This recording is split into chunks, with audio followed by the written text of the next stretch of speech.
एक आदमी ने एक बहुत ही खूबसूरत लड़की से शादी की। शादी के बाद दोनों की जिंदगी बहुत प्यार से गुजर रही थी। वह उसे बहुत चाहता था और उसकी खूबसूरती की हमेशा तारीफ किया करता था। लेकिन कुछ महीनों के बाद लड़की चर्मरोग स्किन डिजीज से ग्रसित हो गई और धीरे धीरे उसकी खूबसूरती जाने लगी।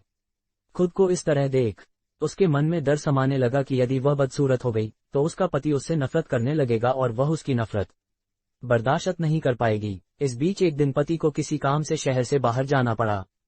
काम खत्म कर जब वह घर वापस लौट रहा था, उसका एक्सीडेंट हो गया। एक्सीडेंट में उसने अपनी दोनों आंखें खो दी, लेकिन इसके बावजूद भी उन दोनों की जिंदगी सामान्य तरीके से आगे बढ़ती रही। समय गुजरता रहा और अपने चर्मरोग के कारण लड़की ने अपनी खूबसूरती पूरी तरह गंवा दी। वह बदसूरत हो गई, लेकिन अंधे पति को इस बारे में कुछ भी पता नहीं था, इसलिए इसका उनके खुशहाल विवाहित जीवन पर कोई प्रभाव नहीं पड़ा। वह उसे उसी तरह प्यार करता रहा। एक दिन उस लड़की की मौत हो गई। पति अब अकेला हो गया था। वह बहुत दुखी था। वह उस शहर को छोड़कर जाना चाहता था। उसने अंतिम संस्कार की सारी क्रियाविधि पूर्ण की और शहर छोड़कर जाने लगा। तभी एक आदमी ने पीछे से उसे पुकारा और पास आकर कहा, अब तुम बिना सहारे के अकेले कैसे चल पाओगे?